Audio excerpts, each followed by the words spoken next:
Hi, everyone, and welcome to the Doctor's Thunder Summit. I had to do it. Okay.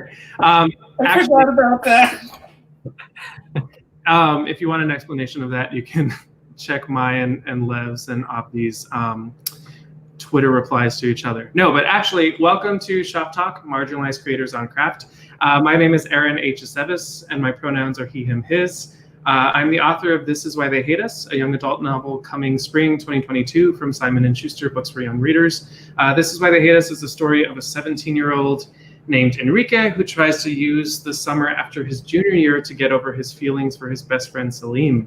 I am your moderator for tonight, and I'm very, very excited to talk to two very talented, very gay authors. Let's start with some introductions, two to be exact. First up, we have Abdi Nazemian. Abdi Nazemian, he, him, his, is the author of The Walk-In Closet, The Authentics, and Like a Love Story, which is a Stonewall Book Award honoree.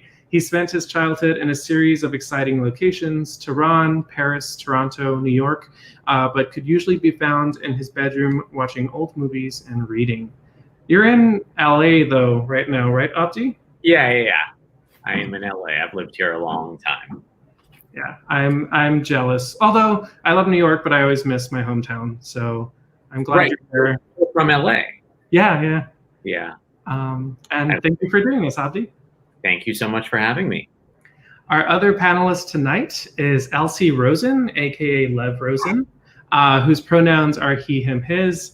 Lev is the author of Jack and Hearts and Other Parts, and very recently, Camp. His bio says he lives in New York with his husband and a very small cat, and I, for one, cannot rest until I know how small this cat is. It might show up. It's very possible. So you might find out. Can you give me a hand? But she's got the proportions of a dachshund. She's got stubby legs. Aww. What's her name? Her breed is a Napoleon, so we named her Waterloo because we're hilarious. But we call her Lulu for short. If you told me her name was Waterloo, I would have assumed it was an aloe. I mean, that works out well too. It's really fun to sing her name at her, but no, she's not here. I thought she was here. But no, it was the Napoleon thing. I have a cat back home in LA, and she's 18 years old. So I had her since I was in grade school, and she's always been really, really tiny. And so all my cats that I play with in New York are these monsters, and then I miss my little tiny permanent kitty. So I like that you have Miss Lulu. Thank you for doing this, Lev. Yeah, of course. Okay, cool. So first question.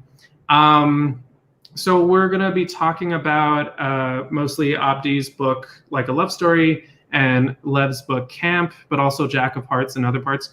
But recently on Twitter, I did assign you guys a song from folklore that I thought matched the themes or the plot of your books. And so I was wondering if you guys could pitch your most recent books and talk about the song that I paired with it, if you think it fits or not. For Lev's Camp, I chose Mirror Ball, which is about how she's always on a tightrope and trying to perform tricks. And you can take it away, Lev. Yeah, so Camp is my most recent book, my second YA, and it is about Randall Kappelhoff, 16, who has been going to Camp Outland for the past 4 summers. This is 4th summer, and it is an LGBTQIA plus summer camp, and he's loved every summer there, and he's also loved from afar Hudson Aronson Lim. And Randy's a theater kid. He loves being in the show. He paints his nails. He's got unicorn sheets. Hudson Aronson Lim, however, is mask for mask. And if there are straight people watching, what that means essentially is that he believes that he's only attracted to masculine or straight acting guys, and he also is a masculine or straight acting guy. Randy obviously is not that, but this summer he has a plan. He has remade himself, and he's come back as Dell, a hyper-masculine fantasy, and since he is a theater kid, he's going to play this part. He's going to make Hudson fall in love with him, and then he's going to very gradually reveal his true self. This, of course, is a terrible, terrible plan, and many things go very wrong, but also very right. Oh yeah, and Mirrorball. Yes, I thought Mirrorball fit really well. Sorry, I forgot the follow-up part. I thought it fit well, not just because of the actual like image of the Mirrorball, which is glitzy but also reflective, but also it splits your reflection into a bunch of different aspects of yourself. So it's about seeing different parts of yourself, but also the idea of like walking this tightrope between these two identities and attempting to sort of navigate for Randy or Dell where his true self is and what he's willing to become to get what he wants. So it worked for me. That's all I wanted to hear. Thank you, Lev. I also want to tell everyone who's watching right now on Facebook or YouTube that your comments do show up, so we can see this comment. You can type that in and we'll see it. And if we have time, we'll go over those questions. So Abdi, Like a Love Story. I assigned it the 1, which is the first track on Folklore. And it's kind of a nostalgic look back at a past love and thinking about what could have been. So why don't you tell us about your book? And then later, if you think it fits, it's okay if it doesn't. Sure. So Like a Love Story is a novel that takes place in New York City in 1989 and 1990. I love it. And we have now had a cameo from my son and from your So anyway, so yeah, Like a Love Story takes place in 1989 and 1990 in New York City. And it's the story of 3 teenagers who come of age against the backdrop of, the height of the AIDS epidemic that was happening in the city. The story kind of begins when Reza, an Iranian teen, moves to New York with his mom, who just got remarried, and her new husband lives there. And he befriends a aspiring fashion designer named Judy, and he's deeply in the closet because, in 1989 to be Iranian and gay was pretty unheard of. It is still very, very hard in our community to come out. And so he starts to date Judy, all the while becoming closer to her gay best friend, Art. And Judy's uncle, Stephen, is an ACT UP activist. He's a gay man living with HIV/AIDS, and he becomes a mentor. He's already been a mentor to Art and Judy, but then also to Reza, and becomes a mentor to all 3 teens. And the book is kind of set against a backdrop of real ACT UP protests. And like I always tell people, it is called Like a Love Story because it is like a love story. But for me, it's more of a love letter to the queer community and queer history, and ACT UP and Madonna. And Madonna, of course, Madonna, of course, who has performed with Taylor Swift. So, Taylor approved, or I should say Taylor is Madonna approved. And the one, I have to be honest, like I've listened to Folklore so many times, but I don't really know the lyrics of the one that well. I think in spirit, because I think it's about like, the chorus is like, you could have been the one, right? It's like there's a wistfulness to it, a sweetness, which I really love. But as a huge fan of the album, you're making me want to write a novel inspired by the last great American dynasty, because that's the song I wish I got, but it wouldn't have fit. So, Well, then, you have to write something that fits it. I just want to write that whole story. I'm obsessed with the whole backstory of that song. But that one's so narratively dense. I love it. It is, yeah. All right. So our first actual question is about character, and I want you guys to take as much time as you need because character is such a broad craft thing in novels and stuff. So I know, Abdi, in Like a Love Story, you have 3 perspectives. And usually I'm not the biggest fan of three perspectives because like it'll switch and then I'll be reading and I'm like, why is he talking about himself in like the third person? But then I'm like, oh, like they switched. But I felt like in your book, like the voices were so distinct and like the things they were going through were so different. You know, you have Art, who's sort of an established gay, and then you have Reza, who's, you know, kind of questioning and coming to grips with something. And then you have Judy, who's kind of in the dark about a lot of things that the reader isn't.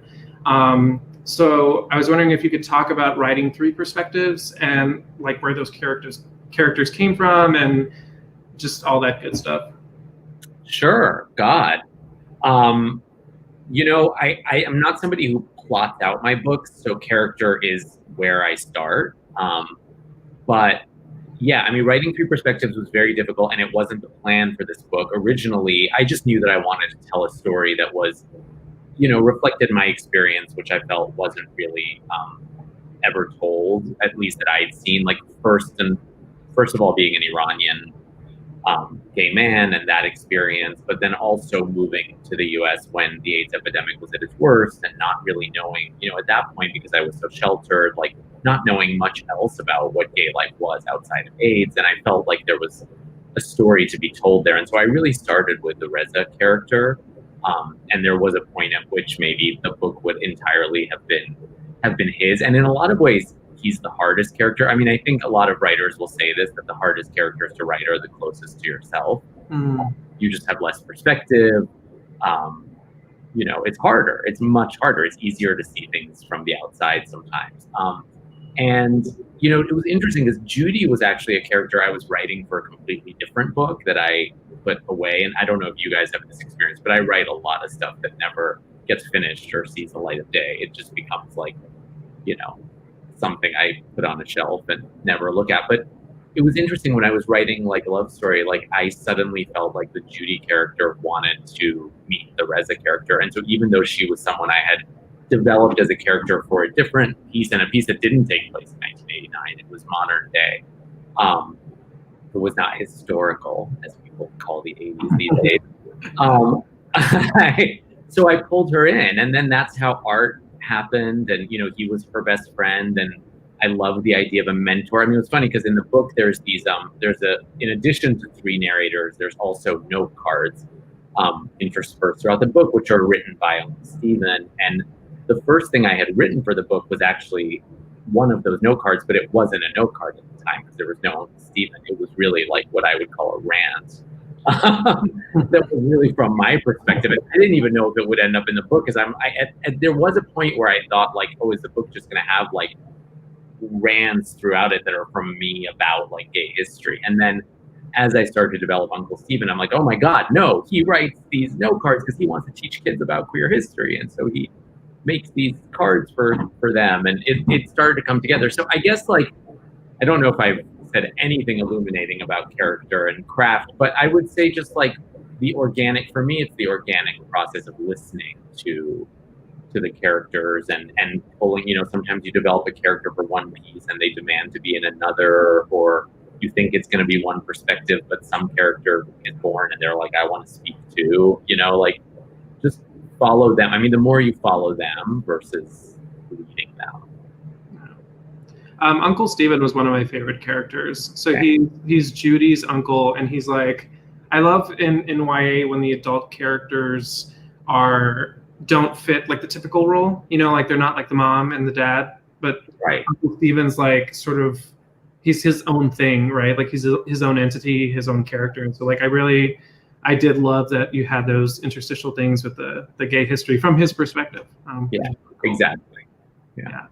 And then Lev, you might have to do a pitch of Jack of Hearts and Other Parts, because the question has to deal with both that book and Camp, and I'm glad they're displayed behind you, so beautifully. But the narrators of those two books are so different. Like Jack is so obviously, for the purpose of the book, like he's very, you know, sort of unashamed and shameless in a good way, you know, like he's honest and sort of, you know, he is vulnerable at some points, but he's like just very confident. And I thought when I was reading Camp, I was like, oh my God, like this voice is so different from Jack. And like as someone who like all of my protagonists are basically me, I was just like, how did Lev sort of tap into like these two completely different people and have it be so in their voice? So that's your question if you want to talk about Jack for a little bit. I mean, they're both basically me too. they're not as different as you think in my. So Jack of Hearts is different in that Jack is private school, New York City. He is not looking for love. It is not a romance. He is sleeping with any guy he wants, to the point where his sex life is sort of rumor fodder for his private high school. And his friend convinces him to sort of take control of his own sexual narrative by writing a sex advice column. And once he starts doing that, he gets a stalker who essentially tries to force him back into the closet. And Jack is essentially like a bad kid. That was a lot of the emails I get about Jack of Hearts. Is Jack smokes in the bathroom. He does not study. He's sleeping with whoever he wants. And the one that really sets people off, which I sort of appreciate that this is the one that sets people off, is at one point he buys real fur.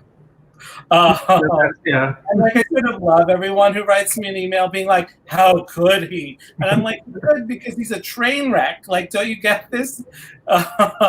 Whereas Randy is a good kid. Randy is like the star of the show. He is going after things that I think are more acceptable for a YA audience, or at least gatekeepers of a YA audience. But to me, they're really similar in that they're both very clear on who they are, or at least think they're very clear on who they are. And it's about going after something hard. Like in Randy's case, it's love, and he knows who he is. He's a theater kid. He's acting. And in Jack's case, like, he's going after sex. And in his case, he knows who he is too. And they're both fabulous in their own words, and they're both sort of very aware of themselves. So I think they're actually more in common than you think. But I think that the thing that you really have to, especially if you're doing YA, especially if you're doing first person, I think the thing to really focus on first and foremost is voice.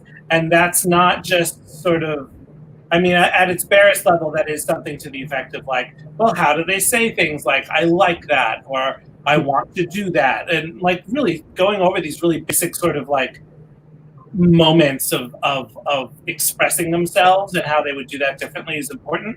But I think that it gets back to what Abdi was saying, and it gets back to this idea that there needs to be a sort of a push behind each of them, a motivation behind each of them to become who they are. What has led them to this point, and why are they pursuing what they're pursuing, and how is that going to change them? I am a little more of a plotter than it sounds like Abdi is. Well, no, finish it. I'll.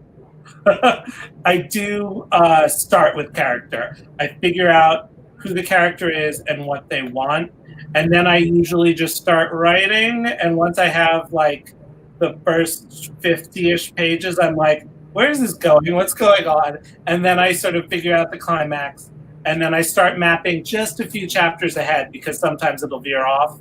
But just a few chapters ahead helps me sort of stay focused. But I do start with character, like Abdi said. I don't know if you want to get to your next question, but I was gonna. Well, no, like it very naturally led there. So like we can talk about plotting and enhancing. Well, yeah. Well, no, two things. I mean, first, I was gonna say that because my job for the last 20 years, way before I started writing books, was writing film and TV. I come from a primary career where you have to plot so rigorously. I mean, anything you write for like a network or a studio, you have to hand in like the most detailed outlines. And I feel like that's part of why I don't plot books, because I want them to be like a creatively different experience. But the other thing I was going to say, inspired by what Lev said, is like that thing about, people being upset about the fur. I will say, like, one thing I've noticed from a lot of readers is that, like, they will get upset about something a character does and say they don't like the book because of that, or like, this book was almost perfect, but this character did X and I didn't like that. And like, that's fine. I mean, a reader's experience is always valid, but as a writer, I would say, like, you really have to get that kind of thinking out of your head, because your characters have to be flawed. Like, they're not going to be interesting if they are not flawed. And if you're kind of like putting that kind of thinking into the writing, then you're going to be editing the most interesting parts of your characters out before they even reveal themselves to you. So, it's just an interesting thing. Like, I really don't believe in like perfect people or perfect characters, and, let them be as flawed as they want to be. Yeah, no, I agree with that 100%. I feel like straight characters are allowed, especially in YA, are allowed to be a lot messier than gay characters are too, especially gay characters written by queer people.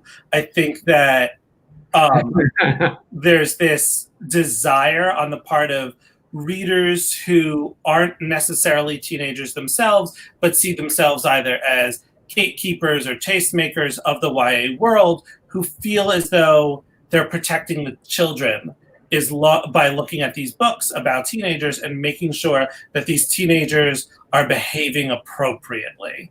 And honestly, that's what Jack of Hearts was like written in reaction to, this idea that like gay men in books had to be like good gays, and there's a very specific type of that, what that is. And I wanted to like tear that down and burn it with fire.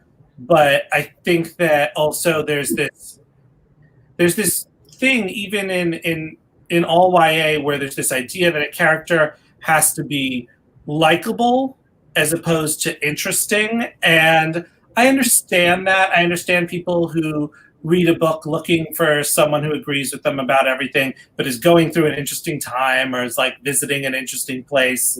But to me, it's so much more about watching an interesting character who I can still relate to on some level, some like basic humanity level, even if I don't agree with them on everything. That's more interesting than reading about someone who I agree with everything on.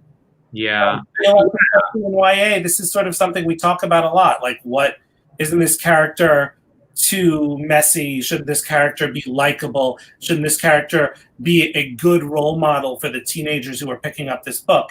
And I don't know where that comes from, but it really worries me.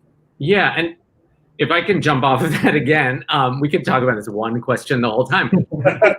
If you're building a character, I think an interesting question to ask yourself is like, if a character has revealed they're either a really positive or really negative quality to you, like, what is the flip side of it? Because I think with a lot of human beings, their best qualities can be their worst qualities and vice versa. And like, I'll use one example in like a love story. Art is a character he's an activist. He's full of passion. He's full of rage. He wants to create change. It is an incredible quality. And I think he is an inspiring character because of that.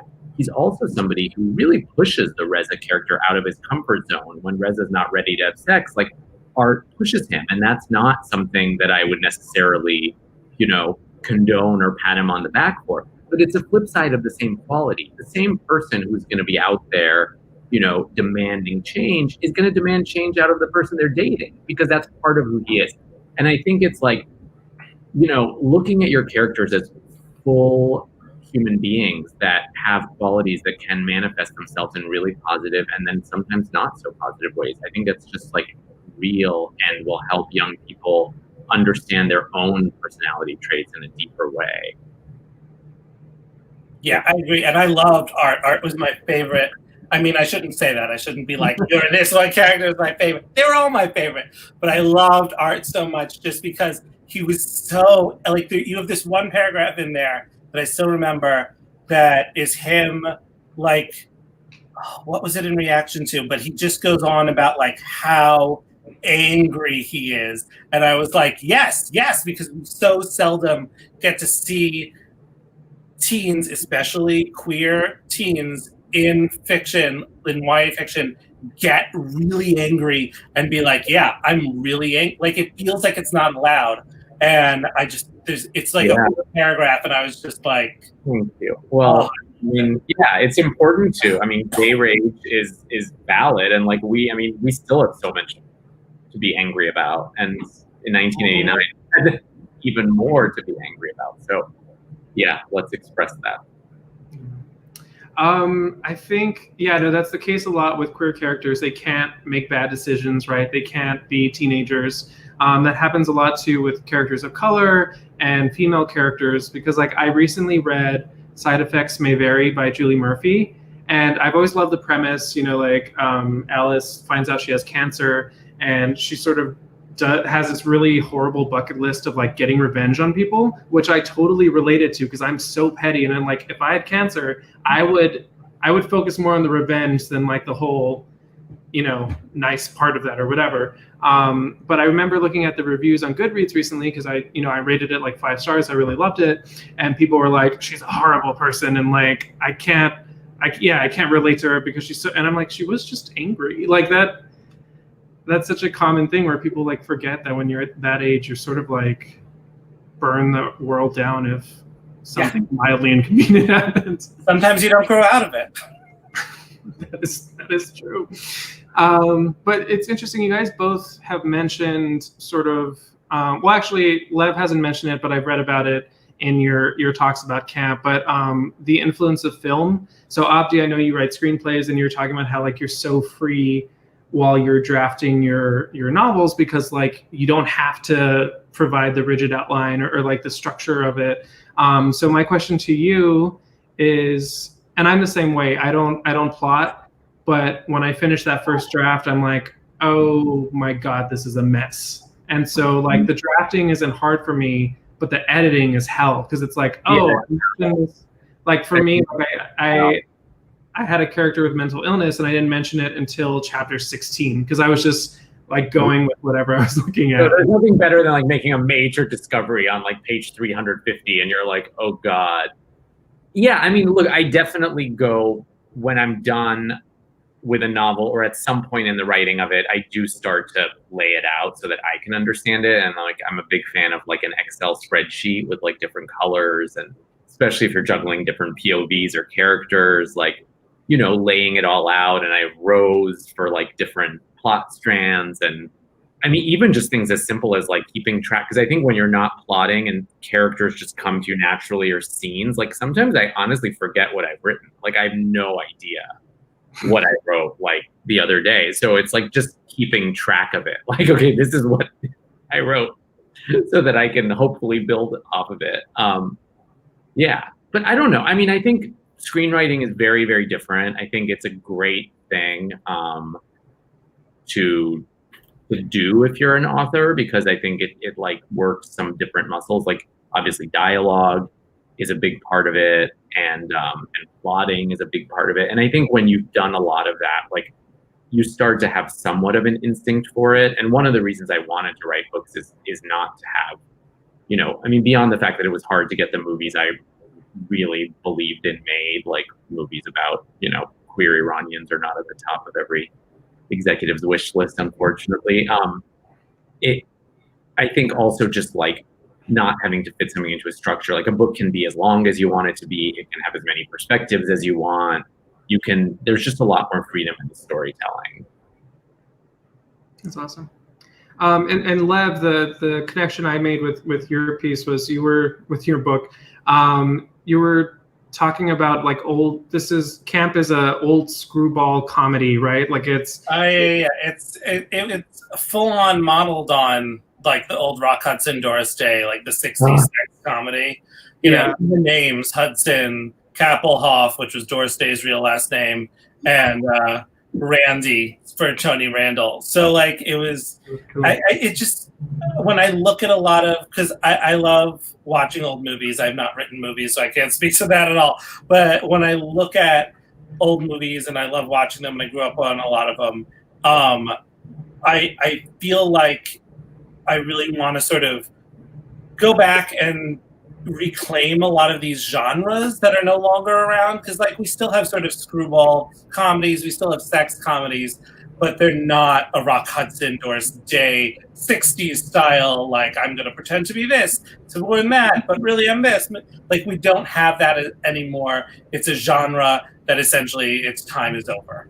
And so it sucks that, you know, queer people who were definitely around in the 60s never got a chance to tell our own stories through that genre. I mean, you even look at Rock Hudson, who is a queer person, and he didn't get to tell a queer story, even though he was like the king of this genre. And so what I love doing is sort of taking these historical genres and trying to repackage them for a modern audience. And that's what I was trying to do with Camp. It really is sort of Doris Day, Rock Hudson, like, I'm going to pretend to be this guy. So that, you know, it's a whole shtick. Yeah. And that was really like that was the big inspiration. That and the postmodern version of that, Down with Love, which I love. You haven't seen it? Oh, do you know how obsessed I am with the Doris Day Rock Hudson movie? Doris Day is like one of my favorite humans of all time. And when I first started writing movies, I was writing with a writing partner. We had a meeting with an exec at Universal who really liked our writing, and they were like, come and pitch us stuff. And I remember being in the meeting and being like, don't you own the rights to all the old Doris Day Rock Hudson movies? And they said yes. And so we pitched them a new version of Love or Come Back, which we wrote for them. They hired us to write it. They never made it, obviously. But like those movies are very meaningful to me. I watched them so many times as a kid. And obviously like Uncle Steven is a very big fan of old Hollywood, and that comes from me, and he's very invested in passing down these icons to future generations. So. One of my favorite things that has happened with Camp is that the producer who's making it into a movie is the same guy who made Down with Love. And by the way, he's a friend of mine. He's a friend of mine, and so is Kid, who's writing the movie, right? Oh yeah, they're great. Yeah, they're both wonderful. Dan and Kid are both incredible. They've been amazing. So I will tell them you say hi, or you tell them I say hi. Yeah. Please tell them, and I will tell them too. That's so exciting. I'm like, there's so many. There was a Kaysen's announcement today about Felix Ever After. I know. I love that book. It's so great to see, like, that book is behind me. It is. You probably can't see it. Oh, it is bright orange, but yeah, I still can see it. You see it? Yeah, but like someone was tweeting today about, like, you know, do you feel represented as a queer person by like movies and TV? And I was like, no. But I think, you know, and this is probably my bias, but I'm also right. It's like books are doing, I think, a way better job of showing the queer experience and all the varieties of the queer experience, because it's, you know, obviously not a monolith, but like I think that's why I'm so obsessed with books, is because that's where I can see myself and see aspects of myself. But it's also very exciting to like see stuff getting adapted into movie and TV. So that's super cool. I was wondering specifically though, Lev, like if those movies inform the structure of Camp.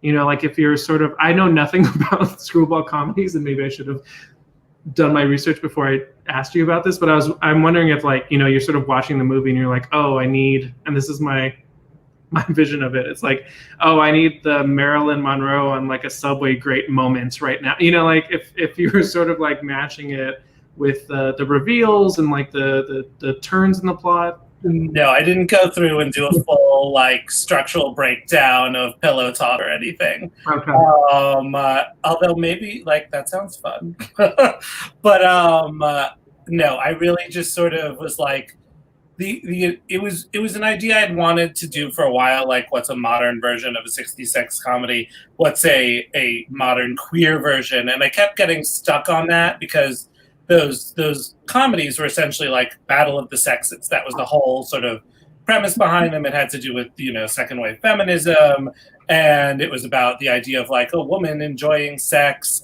and the idea that she might, you know, but she would not want to be with a playboy. It's the playboy disguises himself as a nerd or like a beta male, I'm sure someone would say,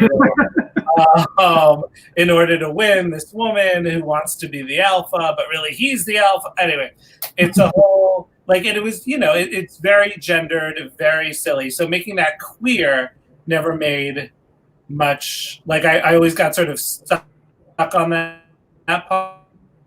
But then the other thing I always wanted to do is write a summer camp book, because I went to a conservative Jewish summer camp, which is where I experienced the most homophobia growing up. So one day the idea of those two just clicking, like being the same book, clicked together. And once that happened, I was like, oh, instead of Battle of the Sexes, this is going to be like a masc versus femme thing. Like, this is going to be about gender presentation, and it's going to be about how these are all essentially just, it's all drag. It's all drag, to quote RuPaul, like masc, femme, whatever. It's all drag. And I wanted to, once I understood that and the summer camp, it all sort of, I like to think of like little ideas sort of floating in the abstract of my brain, and then like atoms, they sort of click together when they get close enough and form like a full molecule, and that molecule becomes the story. So it's really just happenstance. I can't speak to a particular inspiration aside from like, yeah, these were things I wanted to do and they worked well together. That's awesome. Wait, so Lev, you said Camp is your second YA book? Yeah, Jack of Hearts is the first one. Yeah. But before that, so they were books for adults. 2 for adults, 2 middle grade. Okay, awesome. So this question applies to both of you, because I know, Abdi, I think The Walk-in Closet is for adults, right? Yeah.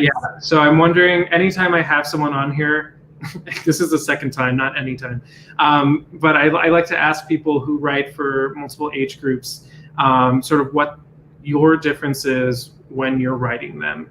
And that can be as broad as it can be, like the differences in writing for an age group that is different, and especially Lev, because you did middle grade too. So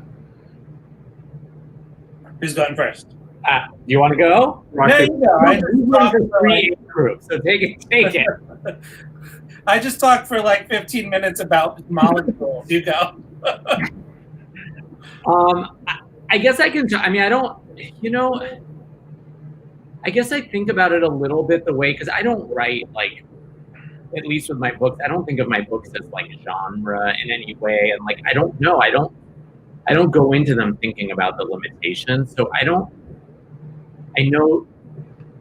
go into writing YA like thinking I'm writing something different than I would if it was for adults. And I mean, from what I understand, a lot of adults are reading like a love story and really enjoying it. I think especially for adults who are alive in the 80s and 90s who experienced it, there's a certain amount of like nostalgia and reliving both the good and the bad of it. But like, if anything, I feel like one lesson I've learned with YA is not to do that. Like, I think with my first novel, The Authentics, it probably was like on the young side of YA, and like with like a love story, I really learned like I went deep into remembering like how adult I was as a young adult, right? Like how, the things that you're thinking about are pretty sophisticated, and you're thinking about big picture things. And, like, especially in terms of sex and sexuality, because the book is obviously about AIDS, and it's about, it started from a place of being about all the fear and the shame I was feeling. But it was really my editor who pushed me to write more sex and to be more overt about that, because it was such an important part of the story. Like, how are these kids going to discover intimacy, and how could you still, portray all of that despite how hard it was? And so, I don't know, I guess like it reminds me a little bit of like when my kids were born, and like I only went to one parenting class. I wasn't one of those people who went to like a million parenting classes, but the only parenting class I went to was like all about treating babies like they're grown up. It's like you talk to them. You don't just like pick them up and like fling them across the room. You like tell them what you're gonna do. You talk to them like they're sentient beings. Like as they grow older, and even still, like I try and talk to them. Like if there's something serious going on, you don't talk to them like they're a baby. And it's like I feel like it's the same thing. It's just writing for young adults like you respect them like adults and see what comes out. And then in the editing process, if you took something too far, then fine. Or if you didn't take something far enough, as was the case with me in Like a Love Story, I pushed it further. But I don't know. If you hadn't gone to that class, would you be flinging babies across the room? Why shouldn't they? But you know what it is? You know what it is? It's like when you think about being a baby, and I guess it's a little bit like, I don't know if this makes any sense at all to anyone, but like when you think about it, like things are always being done to them, right? It's like their diapers being changed, their food being stuck in their mouth, like you're taking them from one end of the room to the other, you're carrying them, and it's like it's talking them through everything so that they're not like constantly being shocked by the way none of their actions, are their own. And I feel like it's I don't know. I just think treat every age group with respect, like whatever age group it is. Every age has a lot of like interesting thoughts, and they're thinking about big questions. But I've never written middle grade. That would be a whole different thing, I would think. I mean, I agree. It is about, you don't talk down to readers ever. I think that could be one of the big mistakes a lot of first-time writers make, especially for YA, middle grade, picture books even. But I think that for me, it is about the relationship that your characters are going to have with the reader. So with adults, to me, an adult reader is always aware of the fact that they're reading a book. There is a veil of cynicism, let's say, that prevents an adult from essentially saying to themselves, like, yes, I am alive in this book in the same way a teenager or younger can. And that's just one of those sad side effects of growing up, I think.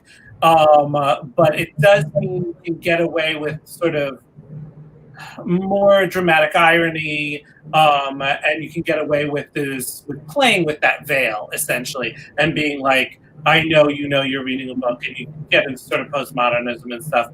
But it means that you can play with distance a little more from a reader.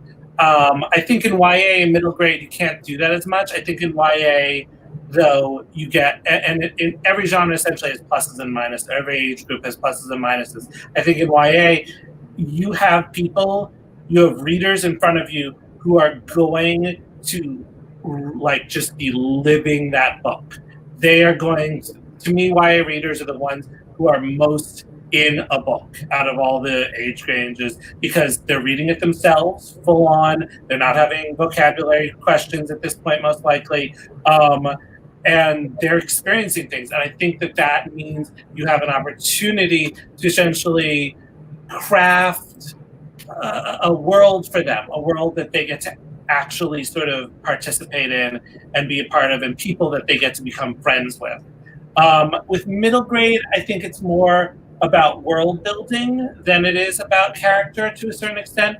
Middle grade tends to be about sort of this realization that the world goes on when you're not in the room. And I think about that a lot when I'm writing middle grade, the idea of like, what would be a surprise to these kids? What are they discovering? What are they not seeing that they want to see? Middle grade to me is very much about secrets. I love middle grade secret stuff. So that is where I sort of come at each of those age groups. It's sort of like, what's in the room when you're not happening for middle grade? Who is your new best friend, essentially, for YA? And then how can I hold your attention in a way when you know this is a book for adults? And they each present their own challenges, but they're each sort of wonderful in their own way too, I think. And it's fun. And, you think, and like Abdi said, the age ranges can be all over the place. Adults read YA, more than half of YA is read by adults. Even middle grade readers read YA, and YA readers often read middle grade. The divisions are often arbitrary. I'll go in and say a book is for this age range, and my publisher will be like, no, it's not. It's this age range now. Right. So I don't even have control in the end. But yeah, and then of course, if you want to get into sort of business talk, which can be boring, it's about like, or a publishing house going to nix for this age group, and that's a whole other topic that can get very depressing very quickly. But when it comes to writing, I agree with Abdi. You don't want to talk down to your age group. You just want to sort of find out what the most fun you can have with that kind of reader is. Yeah. Well, I guess I would also say, like, it goes, for me, it's just not limiting yourself, in the writing process. Because I do agree. I mean, there are certain things that I've discovered in working with a really talented editor where it's like, maybe you took this too far, you didn't take this far enough. But those are the kinds of like considerations you can think of in editing. I just feel like if you go into the writing process thinking about the age group you're writing for, you may end up self-editing something even out of your creative process before the fact. In the same way that, like, if you're thinking too much about like we were talking before about characters being likable, it may impede your creativity. If you think like, oh, I have to hew to the rules of this genre, it may impede. Like, start there, but then let your creativity go wild, and like wherever it takes you is the right answer for that book. And if there's something that doesn't work, for the marketing department of a publisher, like, you will deal with that in editing. That's definitely my attitude. Cool. So Abdi, I have a follow-up question. I've asked you this in an interview before, and I hope it's not really a spoiler. You must not have gotten a satisfactory answer. No, I did. I would love to rehash it now, just so we have it on tape, because that interview got deleted for various reasons. Anyway, right. So in Like a Love Story, you come back or go to, I don't know, to the adult versions of your characters. Mm-hmm. And like the only other time I think I've seen that in YA is maybe The Sun Is Also a Star by Nicola Yoon. And I'm wondering if the fact that you've written for adults before maybe influenced your decision to sort of go in that direction, or if it was the fact that it's a historical book, and you're kind of like, oh, let's see what they're like now. So I'm wondering, I always find that decision so entertaining and like interesting. Thank you. I mean, well, I guess the first thing I would say is like the decision wasn't crafted out of any like desire to achieve something. It just happened because I had a vision of the characters in the future, or I suppose closer to the present.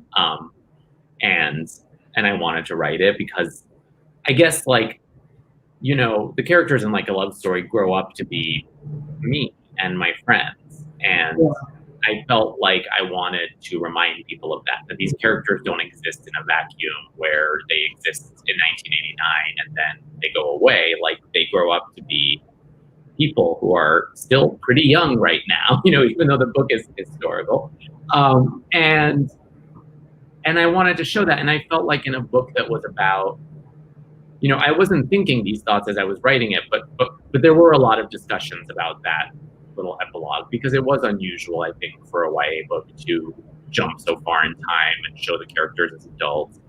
But I guess like once I really started to think about it, I really advocated for it because it's a book that's about an epidemic that, wiped away so many people, especially hitting the gay community so hard, and it was devastating, and the book doesn't shy away from the tragedy of all of that. And I really thought it was important to show that like the activists who fought so hard, they allowed people like Reza and Art and Judy, and others to have these vibrant, amazing lives. And like, if I didn't show a little bit of the future and show those lives, maybe I wouldn't have done my job. But then the other part of it was like, I didn't want people to say like, oh, well, all the injustice was in the 80s and it's over now, because we all know that's not the case. And so I also wanted that to jump closer to the present day, just to be able to remind readers, like, we're not done. Like, the work isn't done. And so I think both in terms of showing the joy that we fought so hard for, and also showing that like the injustice is still there, it was very it was just important to me to include that. Yeah. Great. Do you want to say something, Lev? Sorry, I didn't hear that. Oh, I thought Lev was going to say something. No. I mean, I was gonna say I liked that flash forward at the end of the book because I thought what it did was it sort of showed us that life goes on in a book where it doesn't always, that was what really, normally I'm not a big fan of the flash forward to adulthood, but the way it ended before that, it made perfect sense to me, so I thought it worked perfectly. Yeah, I mean, I will say that this obviously doesn't happen a lot in YA because, by definition, most YA deals with a certain part of people's lives, their teen years. But in adult fiction, the thing that I like most, and I think the reason I like it most is because it's so hard to achieve in other storytelling, in films or in TV, is sweeping spans of time. I am a sucker for a novel that shows you generations of families and that kind of stuff. I love it. And I mean, obviously, a love story is different. I'm not going in through generations, but that sense of sweep, the sense of we were kids then, but we're still here now. Life doesn't exist just in one time period.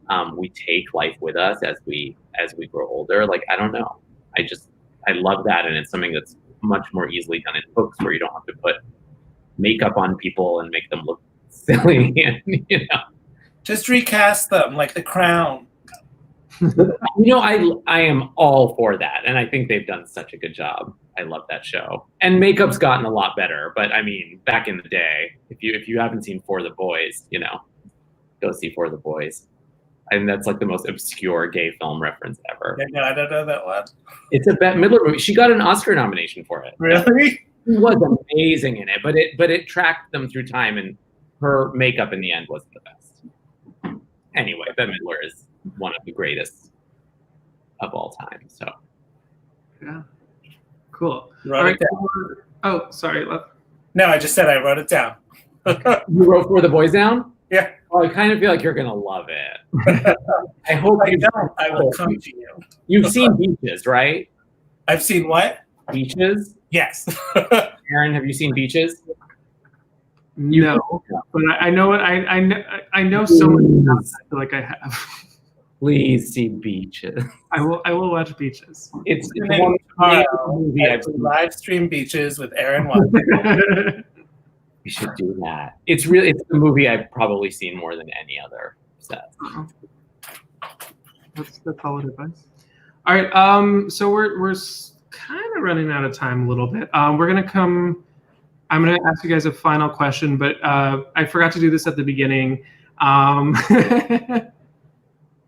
LaSala is a liar as per usual. I would love to hear a full recap right now. We just don't have time. So this is Shop Talk, and the reason I wanted to create this panel and talk to marginalized creators on craft is because oftentimes, whether you're queer or of color or any other marginalization or at an intersection of those identities, you often only get put on panels that are about identity and talking about diversity, and that's all great, but I think all diverse creators, all marginalized creators have a lot more to offer and are excellent at their craft. And I wanted a chance to feature people talking about that, as we've been doing for the past 54 minutes. I have to say a huge thanks to all the people who participated last time. Leah Johnson, she had a tweet before I contacted Christian at Storybooks for this, and she had a tweet talking about this exact thing where, as marginalized creators, we don't get to talk about craft so much. A huge shout out to her, and she has a podcast called Notes from the Margin. I'm just gonna check. Oh yeah, I'm so terrified of getting the name wrong. But Notes from the Margins. You can follow her Twitter. You can follow the Notes from the Margins Twitter. She's interviewing marginalized creators about craft, and I'm super excited for it.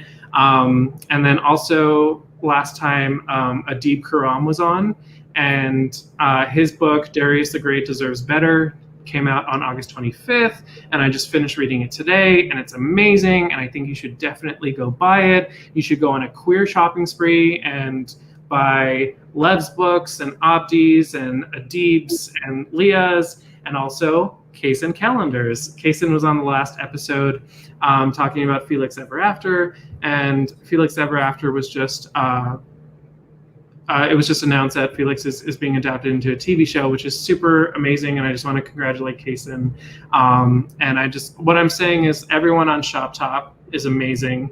Those three from last time, and you two guys here, and I'm just very happy to be able to do this. And I want to shout out Astoria Books for hosting us, and Christian Vega for all the tech stuff, because we literally could not do this without him, because I'm not good at the tech stuff. So thank you guys, and that's what this. Oh, thank you, Christian. Yeah, no, that's far away, but yeah.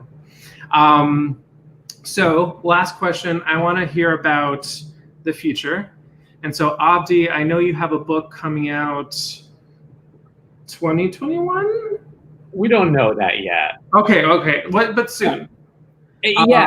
And actually, it's so funny. I actually feel like my next book could be The Last Great American Dynasty. It could very well, I feel like if you had to pick a Taylor Swift song to match to it, and I'm very happy about that. But yeah, I don't need an arc to make sure, but I'm not writing it, so I can't get you an arc. Eventually, yeah. Sometimes they announce books before they're done. You know that, right? Oh yeah, no, I definitely know that. So do you wanna pitch it? Do I want to pitch it? A book that I haven't finished writing after describing how I don't blot out my books. Well, I saw the announcement. They had to put something. No, of course. I'm just tearing my hair out over it right now because I'm making some changes. It's a book that's inspired by my time in boarding school. I went to boarding school in Connecticut. It was a very unique experience that was both one of the most meaningful of my life, where I met the majority of my best friends and started to create and had mentors who taught me a lot about creativity and writing, but also a place that is very hard to go to when you're different than the average kid there, and not steeped at all in the culture of it, which was all shocked. So it's I don't want to say too much more than that because there's still a lot of discovery I have to do, but that's what it's about. Great, that's awesome. I mean, I'm really looking forward to it. Whenever you are able to. I'm very excited to share it with people. And Lev, besides the camp movie, what's going on for you in the future? Nothing's been announced yet, and I am very superstitious, and I don't talk about it until I've signed a contract. So I am the same. I am the same. That is fair, but Lev, can I make a guess? Can you make a guess? Yeah, is it gay? It might be. I don't know. Oh, okay. Things happen. Mystery. I love that. So many people don't do that, by the way. They just share everything before contracts are signed. That makes me very nervous. I know. It's like you're begging for something bad to happen. Yeah. I did. I mean, if I can plug something that's not a book, I co-wrote and produced a movie that was supposed to come out in theaters in April, but that obviously didn't happen. But I believe it's coming out virtually at the end of this month. So it's called The Artist's Wife. Look for it on your iPad. All right. Well, yeah, that we could do. Could we do a live stream of that versus Beaches? Because I think I would rather watch your movie than Beaches. I mean, my movie does not have Bette Midler doing a musical number about brassieres, so it's suggestion. Double feature. Double feature. Done. 4-hour live stream. All right. Well, I actually am very excited about that, and I'm interested to see your words spoken by people. What's it called again, Abdi? The movie? The movie's called The Artist's Wife. The Artist's Wife. Okay. Yeah, I think I've actually seen something about it before. Probably on my Instagram, but they are going to start making more promo and stuff now. It was sad to have as many people had projects that were meant to be out, and we were all excited, but now it's finally coming out, and I think it's great. So all right, cool. Well, I can't thank you guys enough for doing this. This was a lot of fun, and it feels very good to be talking to people who are sort of into their careers and making art that I very much appreciate and see myself in, and laugh at, and so just thank you guys for doing this. Thank you for having me. Thank you. So fun. Anytime. All right, and Christian, you can take us out whenever. That sounds like you're gonna murder us, but I just mean to.